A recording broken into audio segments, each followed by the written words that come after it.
आरपारी रे वरिष्ठ नेता तथा पूर्वतन मंत्री डॉक्टर दामोदर राउत आज भोर सकाळ 5:23 समय एक घरोई हस्पिटाल चिकित्साधीन अवस्था परलोक घटी। 1977 मसीह प्रथमे एडसमा निर्वाचन मंडली से निर्वाचित होता बेले 5 थर एडसमा और 2 थर पारादीप निर्वाचन मंडली से विधायक भाव निर्वाचित होती।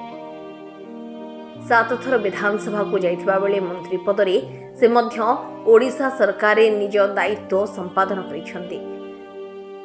से सबुबले निर्भीक राजनेता भावे निजको प्रतिपादित करिथिबा बेले सरकार किंबा विरोधी को तांकर डर नथिला। सत्य कथा को नहीं साहसर सह निज वाक चातुरी कहवा शैली रे से कथा कही अनेकों को लगाम दे देउथले। बिना द्विधा बिना बाधारी सबुबले निर्भीक भावे तांको तुंड कथा कहिबारे माहिर थिला।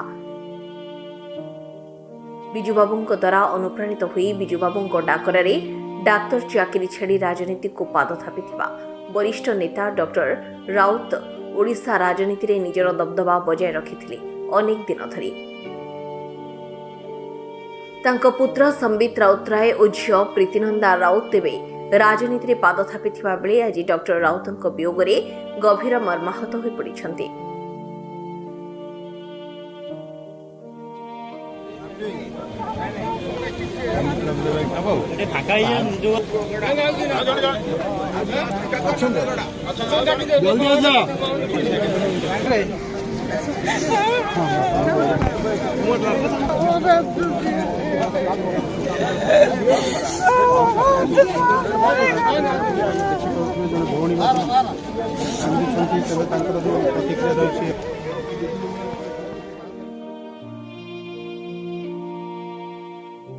पारादीप एडसमा सह समग्र जगतसिंहपुर अंचल शोकर छाया खेली जाइछि।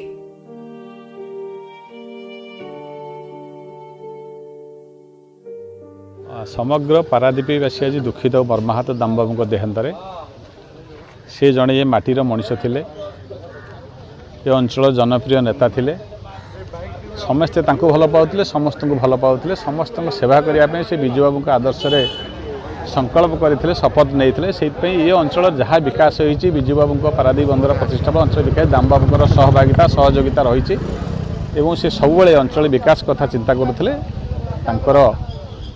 देहांत एक अपरिणीय क्षति एवं जड़े राजनेता जहाँ आम पाखर विदाय नहीं से क्षति के पूर्ण हो ना आम विश्वास करुँ। से भली लोक राजनेता मिलबे जड़े विरल राजनेता से कहले अत्युक्ति हो ना। जड़े आदर्शवादी नेता जड़े भल नेता दक्षतापूर्ण नेता से अंचल आमर अपूर्णीय क्षति होती पारादीपवासी। आज ये एक संदीक्षण आम पहुँचीचु जे आम पाखे कहवाई भाषा ना।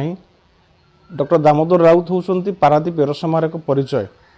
आज श्रीहीन हो जाइए पारादीप माटी एरसमा माटी जे 7 थर विधानसभा को निर्वाचित हो विभिन्न मंत्रिमंडल दायित्व संपादन करते। विजु पट्टनायक मानस पुत्र पारादीप माटी पाई तांकर अवदान अतुलनीय।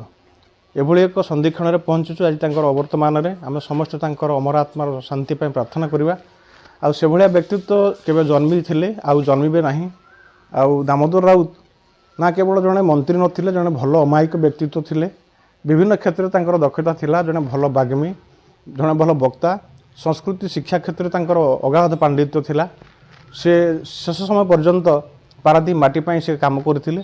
तेणु से भलिया व्यक्तित्व अमर आत्मा पाई चिर नमस्य और तांकर आत्मार सद्गति पाई प्रार्थना कर रहउछि। आज तो सकाळे मु सुनली आमर डॉक्टर दामोदर राउत देहांत मु निजको विश्वास करि पारनी जे दामबाबू आज आम गहणे नहांती जे जन व्यक्ति विशेष नथिले, जन अनुष्ठान थिले।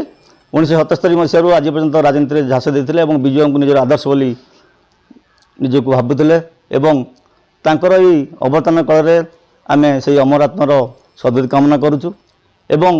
जार चेष्टार आज 13 ରୁ 30 जन जिला गठन होता 1952 मसीहा जहाँ जे से पंचायत मंत्री थे। तांकर जो भाषण थिला जो दामबाबू भाषण देवाक आसते टीवी को से समय था सारा ओडिशा रे लोक मैंने टीवी की घेरी जाते कहते दामबाबू आज कौन कहते। समय क्रमे से विजु जनता दल महासचिव थे विजु जनता तुंड बोले दामबाबू को बुझाऊला। से जन महान व्यक्ति आज जो देहांत घटी।